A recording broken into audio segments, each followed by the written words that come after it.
जय श्री कृष्णा।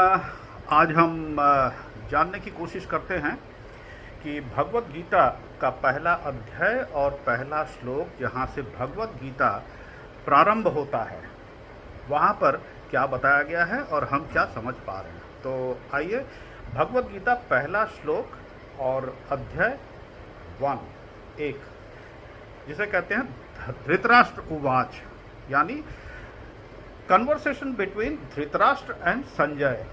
धृतराष्ट्र सभी जानते हैं कुरुवंश के पिता थे, और संजय जो कि दृष्टि के साथ थे, और धृतराष्ट्र जो है वो नेत्रहीन थे, और उनको मार्गदर्शन करने के लिए और कुरुक्षेत्र का संपूर्ण दर्शन कराने के लिए, यानी वाक्य के माध्यम से ये जो है देख पाते थे, जिन्हें दिव्य दृष्टि दिया गया था।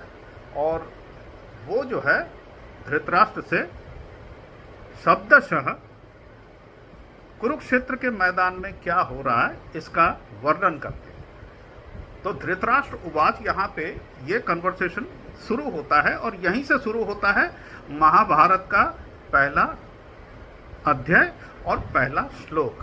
तो धृतराष्ट्र कहते हैं कि धर्म क्षेत्रे समवेत युतोत्सव ममकः पांडिवाश्चैव किम कुर्वत संजय।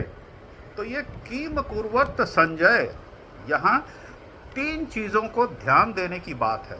वो क्या है?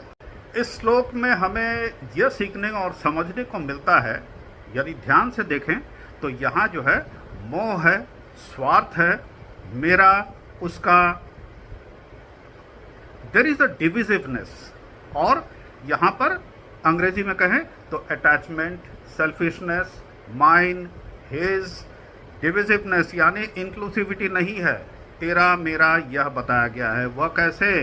तो वह इस प्रकार है कि वह सबसे पहले तो ये बता दें कि यहीं से प्रारंभ होता है, क्योंकि स्वार्थ, मोह, यहीं से प्रारंभ होता है कुरुक्षेत्र का युद्ध। यह युद्ध ना भी हो सकता था, परंतु हुआ है।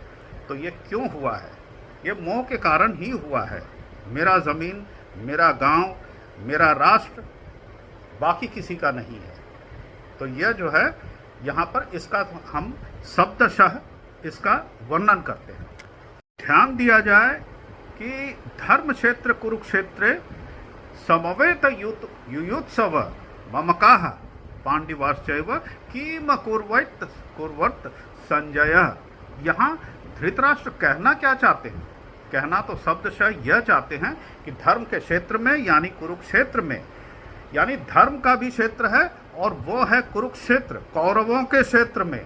कुरुक्षेत्र कौरवों के क्षेत्र में समवेत यहाँ एकत्रित हुए हैं सभी युयुत्सव, लड़ने के लिए। तो धर्म का क्षेत्र और कुरुक्षेत्र जो मेरा है, यहाँ सभी एकत्र हुए। कौन कौन एकत्र हुए? लड़ने के लिए। मामकाः, यानी मेरे बेटे।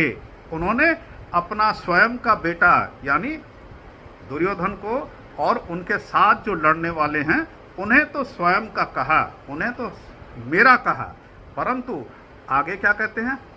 पांडवाश्चव, पांडवाश्चव यानी पांडु के पुत्र, यानी पांडु को गैर समझा दिया। वो उनके भ्राता हैं, वो उनके भाई हैं, और उनके पुत्र और भी दूर के, यानी वो मेरे नहीं है, मेरा सिर्फ मेरा पुत्र ही है।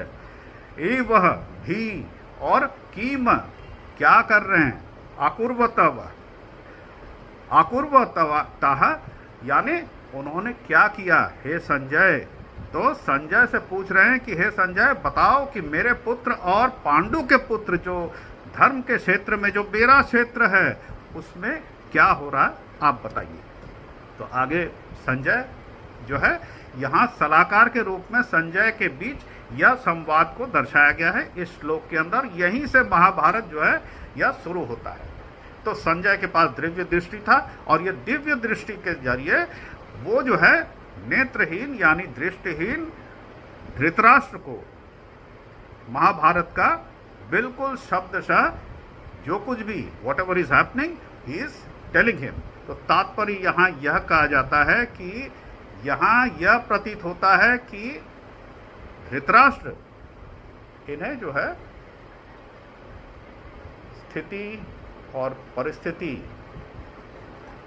इन सब चीज़ों से अत्यधिक लगाव और एक नेगेटिविटी यानी नकारात्मक पक्ष का इन्हें दावेदार समझा जा सकता है। यानी ये जो है सेल्फ सेंटर्ड, आत्म केंद्रित और स्वार्थी यानी सेल्फिशनेस को दर्शाते हैं, और एक ऐसे व्यक्ति हैं जिन्होंने अपने राज्य को ही समस्त समझा, अपने पुत्र को ही समस्त समझा। वो पुत्र के साथ या इर्द गिर्द जितने भी है प्रजा, उन्हें अपना नहीं समझ रहा है। यहीं से महाभारत का शुरुआत है और यहीं से पतन शुरू होता है। तो ध्यान देना चाहिए कि धृतराष्ट्र अपने भतीजों को पांडु के पुत्र कहते हैं। वो ये नहीं सोचते हैं कि वो भी तो मेरे हैं, सिर्फ 5 गांव मांगे थे, लेकिन देना नहीं है, वो स्वीकार नहीं है, परंतु वो पुत्र को समझाने की बजाय वो अब पक्ष लेने लगे।